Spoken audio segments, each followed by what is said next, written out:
は栃木県は那須にある日本唯一の戦争博物館っていうところに来ました。ここ国とか行政とかがやってるんじゃなくて、戦争を体験した館長が個人が自ら集めた戦争にまつわる1万5000点のものが展示されているっていうところで、1999年に開館されて、第二次世界大戦を中心に戦争の悲惨さやったり平和の重要性っていうのを伝える場所みたいです。戦争の歴史的な背景とか兵器とか戦争が引き起こした影響っていうのを伝えることを目的として作られたところみたいです。もう館長は亡くなってしまったみたいやねんけど、戦争を体験した館長が残したもの、それを戦争体験者っていうのはどんどんなくなっていってしまっているから、もう後世に伝えたいと思いで YouTuber として YouTube に残したいと思ってきました。というわけでそれでは行ってみたいと思います。レディゴー。すごいな、巨人が残した新人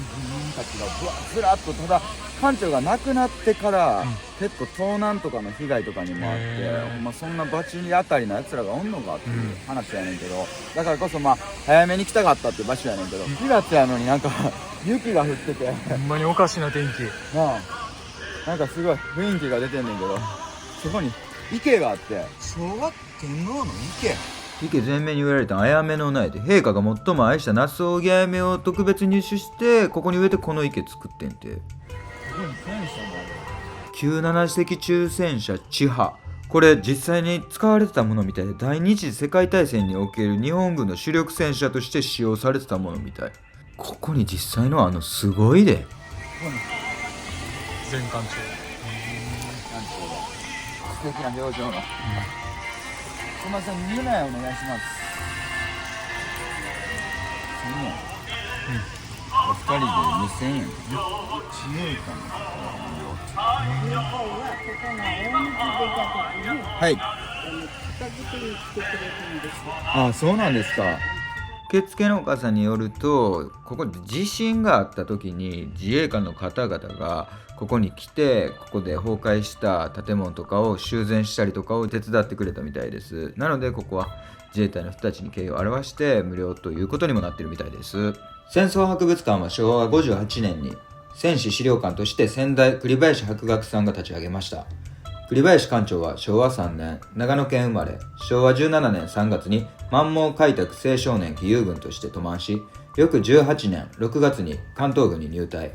獣医として従軍され、大東亜戦争を満州北部にて終戦。それから長く苦しいシベリア抑留生活を経て、昭和21年11月ようやく日本に復員されました。荒れ果てた国土、疲弊しきった人々、敗戦後の貧しく苦しい時代を誰もが必死に生き抜いてこられました。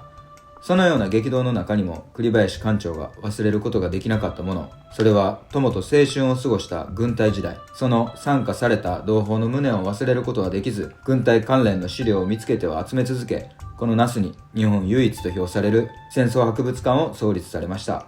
目まぐるしく移りゆくこの時代、その最前線で孤軍奮闘されてきた栗林館長でしたが、夜年並みには逆らえず、平成31年3月20日、91歳で戦友の待つ譲渡へと旅立たれました。こ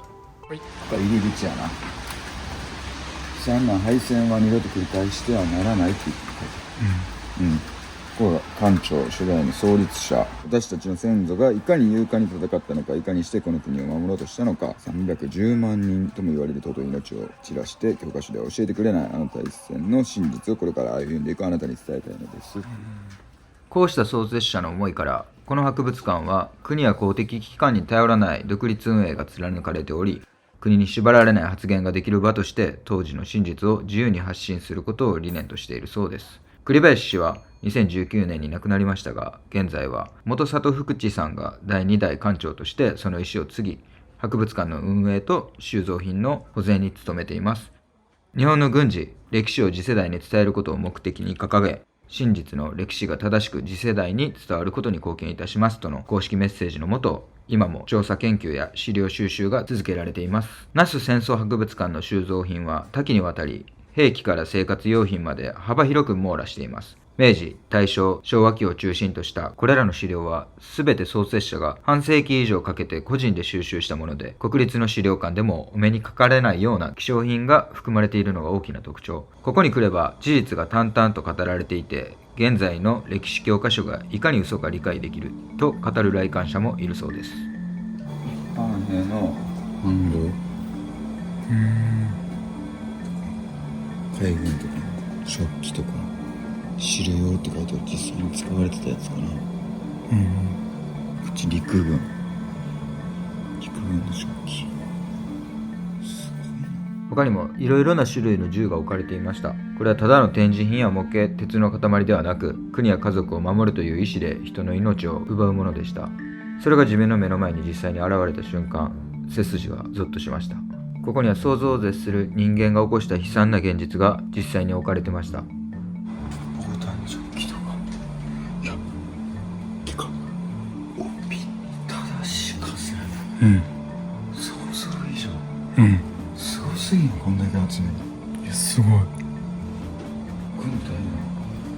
手帳。めちゃくちゃでっかい。